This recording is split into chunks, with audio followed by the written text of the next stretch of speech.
সুতরাং বলতেছিলাম যে এই পবিত্র রমজানুল মুবারক এটি কি জিনিসটা, কি জিনিসটা বোঝাবার জন্য আমি বলি, যেমন এই ঘড়িটা এটা কেনার পর 2-1 বছর পর এটা ফাস্ট হয় অথবা কি হয়, স্লো হয়ে যায়।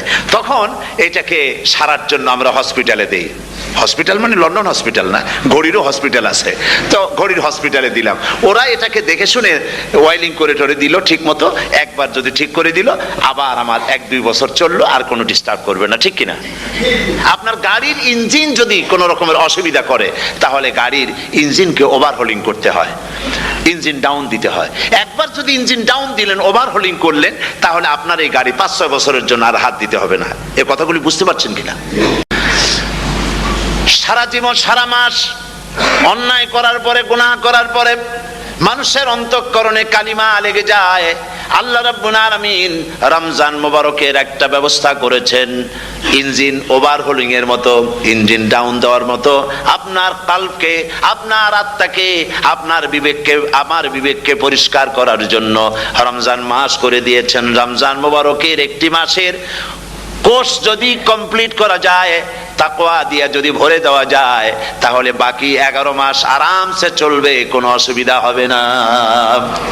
নবীজি বলেছেন, রমজান মুবারকে মাস আসার সঙ্গে সঙ্গে আল্লাহ রাব্বুল আলামিন তিনি জান্নাতের সমস্ত দরজাগুলি খুলে দেন, আর জাহান্নামের সব দরজাগুলি আল্লাহ রাব্বুল আলামিন বন্ধ করে দেন। সুবহানাল্লাহ। আর শয়তানকে শৃঙ্খল দিয়ে বেঁধে ফেলা হয়, শিকল দিয়ে শয়তানরে বাঁধা হয়ে যায়।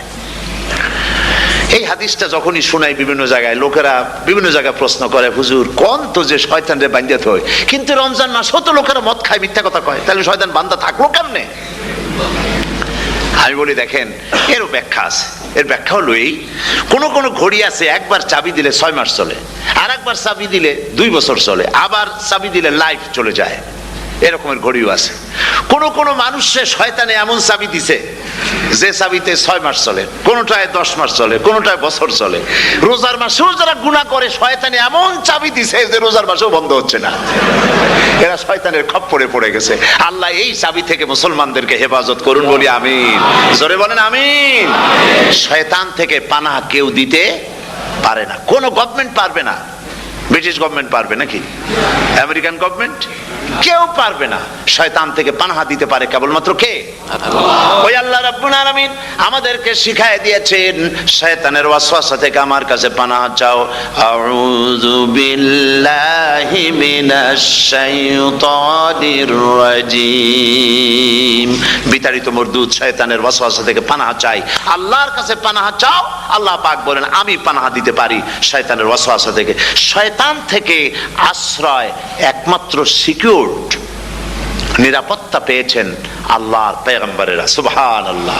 আম্বিয়া আলাইহিমুস সালাম, তারা আল্লাহ কর্তৃক নিয়ন্ত্রিত। শয়তানের ক্ষমতা নাই পয়গম্বরদের কাছে যাওয়া। চতুর সীমানার ভেতরে শয়তান প্রবেশ করে কোন নবীকে ওয়াসওয়াসা দিতে পারবে না, বলি সুবহানাল্লাহ। এই জন্য শয়তান থেকে বেঁচে যাওয়া, শয়তানের ওয়াসওয়াসা থেকে বাঁচা খুবই কঠিন।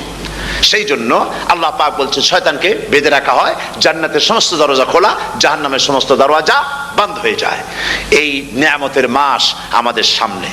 প্রত্যেকটি যখন কোনো ওয়ার্কশপ হয়, তো ওয়ার্কশপের জন্য এক একটা কি বলে সিলেবাস থাকে। রমজান মুবারক একটা ওয়ার্কশপ। এই ওয়ার্কশপের মধ্যে একটা সিলেবাস আছে, সেই সিলেবাসের নাম হচ্ছে কোরআন। কোরআন, কোরআন। কোরআন নাজিলের মাসে আমরা কি কোরআন তেলাওয়াত করি? বলেন। রোজা হচ্ছে, হাদিস শরীফের মধ্যে বলা হয়েছে, আস-সাওমু জুন্নাহ। রোজা হচ্ছে ঢাল। রোজা কি কন্ত? ঢাল। বোঝেন তো ঢাল কি? প্রোটেক্টর। আপনি জিহাদের ময়দানে, যুদ্ধের ময়দানে নিরাপত্তার জন্য, বাইরের থেকে আক্রমণকে ফিরাবার জন্য কি ব্যবহার করেন? ঢাল ব্যবহার করেন। রোজা হচ্ছে ঢাল। শয়তানের সমস্ত আক্রমণ থেকে বাঁচার জন্য রোজা হচ্ছে ঢাল। রোজার দিনে কেউ যদি আপনার সাথে ঝগড়া করে, তাহলে রাসূল বলেছেন তুমি বলো, তুমি ঝগড়ায় প্রবৃত্ত হবে না। তোমার সাথে যদি কেউ ঝগড়া করে, তুমি বলবে ইন্নী সাইম, আমি রোজাদার। আমি তোমার মতো ঝগড়া করতে আমিও পারি, আমি তোমার মতো গালাগালি দিতে পারি, কিন্তু আমি দেব না, ঝগড়াও করব না, গালিও দেব না, মারামারিও করব না, কারণ আমি রোজাদার। সুবহানাল্লাহ। রোজা আপনাকে গুনাহ থেকে বাঁচায় দেবে। দেখেন রোজা কিভাবে গুনাহ থেকে বাঁচায়। মিথ্যেবাদী সারাক্ষণ মিথ্যে কথা বলে, কিন্তু রোজার মাস আসছে, এখন মিথ্যাবাদী যারা তাদের ঘনিষ্ঠ লোকদের কাছে শুনেছি যে তারা বলে, যদি কোনো লোক দিনের বেলা আইসা যায় আর এমন কথা, যে কথা বলতে গেলে মিথ্যা বলা ছাড়া উপায় নাই তার জন্য, সে তখন বলে ভাই তুমি তো অসময় আসছো, এখন আমি খুব ব্যস্ত, আই এম ভেরি বিজি, তুমি রাত্রে আসো। কথা বুঝতে পেরেছেন? তো রোজা হচ্ছে কি, রোজাটা কি বলে, ঢাল। কোন মেয়ে লোকের দিকে চোখ পড়লো, আহা আমি তো রোজাদার, চোখকে সাথে সাথে নিচে নামায় ফেললো। গানের আওয়াজ আসলো, আমি তো রোজাদার, সে গানটা শুনলো না। কাজী সমস্ত গুনাহ থেকে বাঁচার জন্য রোজা একটা বিরাট হাতিয়ার। সুবহানাল্লাহ। এই মাসে আল্লাহ রাব্বুল আলামিন এই মাসটা, এই রোজাটা কেন দিয়েছেন? লাআল্লাকুম তাত্তাকুন, ইয়া আইয়ুহাল্লাযীনা আমানু কুতিবা আলাইকুমুস সিয়ামু কামা কুতিবা আলাল্লাযীনা মিন ক্বাবলিকুম লাআল্লাকুম তাত্তাকুন। হে বিশ্বাসীরা, তোমরা যারা ঈমান এনেছো, শোনো, আমি রোজাকে তোমাদের জন্য ফরজ করেছি, যেমন করে ফরজ করেছিলাম তোমাদের পূর্বপুরুষদের উপরে। রোজা শুধু আমাদের উপরে ফরজ হয়েছে তা না, আমাদের আগে যারা যেসব নবীরা আসছিলেন তাদের উপর রোজা কি ছিল, ফরজ ছিল। সুতরাং এই রোজা তোমাদের উপরে ফরজ, এই জন্য লাআল্লাকুম তাত্তাকুন, যাতে করে তোমরা কি হতে পারো, পরেজগার হতে পারো। কি হতে পারো? পরেজগার, মুত্তাকি হতে পারো, আল্লাহকে ভয় করতে পারো। একমাত্র আল্লাহর ভয় মানুষকে ভালো বানাতে পারে। একটা মানুষ জান্নাতে যাওয়ার জন্য, জাহান্নাম থেকে বাঁচার জন্য একটা জিনিস, কয়টা জিনিস বলেন? একটি জিনিস যদি ভেতরে থাকে তাহলে সমস্ত গুনাহ থেকে বাঁচতে পারে। আর একটি জিনিস যদি না থাকে তাহলে এমন কোনো কাজ নাই পৃথিবীতে যা সে করতে পারে না। সেই কাজটার নাম কি? তাকওয়া। সবাই বলেন কাজটার নাম কি? তাকওয়া। যদি ভেতরে আল্লাহ পাকের ভয় থাকে, রব্বুল আলামিন আমাকে দেখছেন, তিনি আমাকে শুনতেছেন, এই ভয় যদি অন্তঃকরণের ভিতরে থাকে, তাহলে এই লোকটি কোনো গুনাহের কাজ করতে পারবে না, মিথ্যা বলতে পারবে না, ওজনে কম দিতে পারবে না, খাদ্যে ভেজাল দিতে পারবে না, শয়তানি বদমাশি করতে পারবে না। আর যদি এই জিনিসটির অভাব থাকে, যদি তাকওয়া না থাকে, তাহলে সমস্ত অন্যায় কাজ সে করতে পারবে।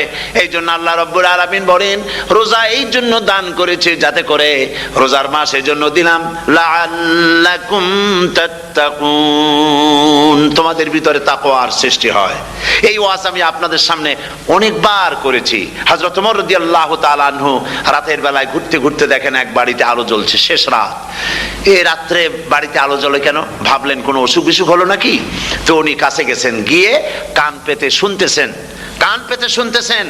বাড়ির মালিক বুড়ি তার যুবতী মেয়েকে ডেকে বলছে, মা ওঠো, তাড়াতাড়ি ওঠো। কেন? কয় যে সকাল তো হয়ে গেল, দুধ দই এনেছি, আমি দুধ এনে রাখছি, এখন তুমি পরিমাণ মতো সবটা পাত্রে পানি দিয়ে ভরে দাও, তাহলে ওজন বেশি হবে আর আমরা ভালো লাভ করতে পারবো। মেয়ে বলছে, মা তুমি বলো কি, এটা আমার দ্বারা সম্ভব না। কেন সম্ভব নয়? হযরত ওমর এক ফরমান জারি করেছেন, তিনি বলেছেন তিনি পানিতে, দুধের মধ্যে পানি মিশাতে নিষেধ করেছেন।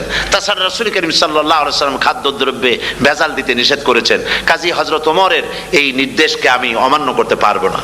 মা বলছে, দেখো ওমর এখন তো ঘুমাইতেছে, এত রাত্রে তিনি কি এখানে আসছেন নাকি আমাদের এই কারবার দেখতে, তুমি পানি মিশাও ইচ্ছে মতো। মেয়ে বলছে, মা হযরত ওমর ঘুমাতে পারেন, তার পুলিশেরা, তার গোয়েন্দা বিভাগের লোকেরা ঘুমাতে পারেন, হযরত ওমরের চোখকে ফাঁকি দেওয়া যাবে, হযরত ওমরের পুলিশকে ফাঁকি দেওয়া যেতে পারে, কিন্তু আল্লাহ রাব্বুল আলামিনের চোখকে ফাঁকি দেওয়া যাবে না। আমার পক্ষে সম্ভব নয়, আমি দুধে পানি মিশাতে পারবো না। হযরত ওমর রাদিয়াল্লাহু তাআলা চলে গেলেন, গিয়ে তার ছেলেকে ডেকে বললেন, ছেলে আমি তো এখন বুড়া হয়ে গেছি, আমার বিয়ের বয়স নাই, আমি একটা মেয়ের খোঁজ নিয়ে আসছি, যদি আমার বয়স থাকতো এই মেয়েটার আমি বিয়ে করতাম। সুবহানাল্লাহ, সুবহানাল্লাহ। তো এই মেয়েটা, তুমি খোঁজ নাও, যদি বিয়ে না হয়ে থাকে তুমি প্রস্তাব দাও বিবাহের। কি সৌন্দর্য তিনি দেখলেন মেয়েটার মধ্যে? স্বাস্থ্য, রূপ, যৌবন, কি দেখলেন? তাকওয়া। জোরে বলেন না, কি দেখলেন? তাকওয়া। এই তাকওয়া তিনি দেখলেন। এই তাকওয়ার উপরে ভিত্তি করে আমিরুল মুমিনিন, অর্ধেকটা পৃথিবীর প্রেসিডেন্ট, খলিফাতুল মুসলিমিন, আমিরুল মুমিনিন হযরত ওমর তার ছেলের জন্য পুত্রবধূ করে তাকে ঘরে নিয়ে আসলেন। সুবহানাল্লাহ। ফায়দা কি হলো? ফায়দা এই হলো, এই মেয়ের গর্ভে যে মেয়ে হলো, সেই মেয়ের গর্ভে যে মেয়ে হলো, সেই মেয়ের গর্ভে ফারুকে সানি হযরত ওমর ইবনে আব্দুল আজিজ রাহমাতুল্লাহ আলাইহির মতো ফারুকে সানি আল্লাহ দান করে দিলেন। সুবহানাল্লাহ বিহামদি। এটার নাম হচ্ছে তাকওয়া। এই তাকওয়ার ব্যাপারে হযরত ওমর রাদিয়াল্লাহু তাআলা আনহু তিনি হযরত কাব বিন উবাই রাদিয়াল্লাহু তাআলা আনহুকে জিজ্ঞেস করেছিলেন যে তাকওয়ার একটা ব্যাখ্যা আপনি কি আমাকে বলতে পারেন, তাকওয়ার ব্যাখ্যাটা কি? তিনি বললেন, হ্যাঁ পারি। কি ব্যাখ্যা?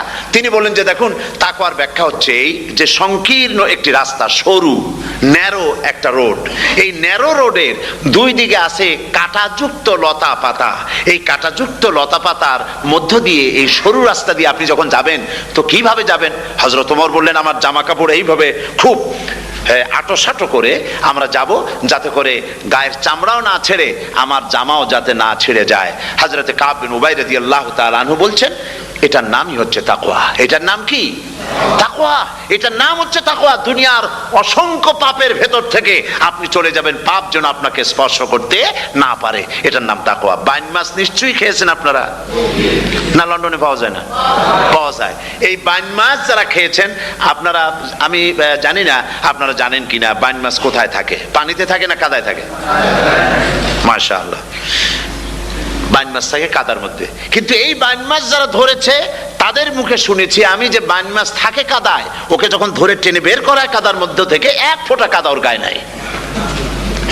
এই কলুষিত সমাজ, পাপে ভরপুর, গ্রেট ব্রিটেন, আমেরিকা, পাশ্চাত্য, আমাদের দেশ, সর্বত্র পাপ আর পাপ। এই পাপের মধ্যে বাইন মাছ শুধু খাইয়েন না, ওর কাছ থেকে শিক্ষাও গ্রহণ করেন। ও যেমন কাদার মধ্যে থাকে, কাদা ওর গায়ে লাগে না, আপনিও এই সমাজের মধ্যে আপনি আপনার কাজ চালিয়ে যান, পাপ যেন আপনাকে স্পর্শ না করে। আল্লাহ যেন পাপের থেকে আমাদের বাঁচান। আমরা বলি আমিন, সবাই বলেন আমিন। এটার নাম হচ্ছে তাকওয়া। আর তাকওয়া লম্বা জামায় তাকওয়া হয় না, লম্বা দাড়িতে তাকওয়া হয় না, পাগড়ি একটা বানলেই তাকওয়া হয় না। রাসূলুল্লাহ সাল্লাল্লাহু আলাইহি ওয়াসাল্লাম বলছেন তাকওয়া হা হুনা, হা হুনা, হা হুনা, তিনবার বলেছেন, বুকের দিকে দেখায় বলেছেন তাকওয়া হা হুনা। তাকওয়া হচ্ছে এখানে। এর অর্থ এই নয় যে আমি দাড়িকে আমি ছোট করে দেখছি, জামাকে ছোট করে দেখছি, তা নয়। কিন্তু বলছি যে তাকওয়াটা হচ্ছে অন্তরের ভেতরে। এই অন্তরের ভেতর থেকেই এটার বহির প্রকাশ হতে হবে, আপনার কথায়, আপনার বলায়, আপনার ওঠায়, আপনার বসায়, আপনার চালচলনে, আপনার বিয়ে শাদীতে, আপনার ব্যবসা বাণিজ্যের সর্বত্র তাকওয়ার ছাপ প্রদর্শিত হতে হবে। তাহলেই আমার মধ্যে তাকওয়া এসেছে বলে প্রমাণ হবে। আর এটাই আল্লাহ পাক চান, রমজান মোবারকে তোমাদের মধ্যে তাকওয়া সৃষ্টি হোক। রোজা সম্পর্কে এই কথাগুলি আমি বলে নিলাম। প্রথম 10 দিন শুধু রহমত নাজিল হবে, দ্বিতীয় 10 দিনে আল্লাহ পাক শুধু মাফ করতে থাকবেন, আর তৃতীয় 10 দিনে আল্লাহ পাক জাহান্নাম থেকে মুক্ত করে দিবেন। সুবহানাল্লাহ। রমজানে মক্কা শরীফে, মদিনা শরীফে ছোট্ট একটা বাচ্চাও ঘুমায় না। অন্তত 5-7 বছর, 8-10 বছর বয়স হয়ে গেছে এরকম বাচ্চা সারা রাত্রে 1 সেকেন্ডের মধ্যে ঘুমায় না। সমস্ত লোক জাগে, ফজরের নামাজ পড়তে থেকে ঘুমায়, সব সমানে 2 হাতে নেকি কামাই করে। নেকি কামাইয়ের মৌসুমে বাহার। রমজান হচ্ছে নেকি কামাইয়ের বসন্তকাল। আপনারা যেন খবরদার মিস করবেন না, মিস করবেন না, খবরদার। এই মাসটা পুরাপুরি কাজে লাগাবার জন্য মায়েরা, আমার মায়েরা, বোনেরা, মেহেরবানি করে এই মাসটা কাজে লাগাবেন। গীবত গাইবেন না, রাগারাগি করবেন না, ঝগড়াঝাটি করবেন না, মিথ্যা কথা বলবেন না, তেলাওয়াত, জিকির, আজগার। আর পুরুষেরাও এই জিকির আজগারের মধ্যে, মানুষকে ভালো কাজের আদেশ করার মধ্যে যা আজকে আল্লাহ আমার দিয়ে বলাইলেন, এই কাজগুলি আমি এবং আপনারা সবাই যেন আমল করতে পারি। আল্লাহ তৌফিক দান করুন। আপনারা এই মোনাজাতের পরে যে যে এলাকায় গিয়ে জামাতে এশার নামাজটা আদায় করবেন, এখানে নামাজের কোনো ব্যবস্থা করা যায় নাই বলে আমরা দুঃখ প্রকাশ করছি। পাশে যেখানে মসজিদ পান, জামাতে এশার নামাজটা খবরদার আদায় করে নেবেন, নামাজ ছেড়ে দেবেন না। 5 ওয়াক্ত নামাজ সঠিকভাবে আদায় করবেন। আর মদের ব্যবসা যাদের আছে, মদের ব্যবসা ছেড়ে দিবেন। আর মদের চাকরি যারা করেন, সেখান থেকে এই চাকরি উঠাইয়া কোনো ভালো জায়গায় চাকরি করার জন্য চেষ্টা করবেন। জেনা, ব্যভিচার, নাচ গান ইত্যাদি, তাস পাশা, জুয়া, অন্যায় কাজে যাব না। আল্লাহ যেন কবুল করেন করেন, বলেন আমিন। বলেন সবাই আমিন।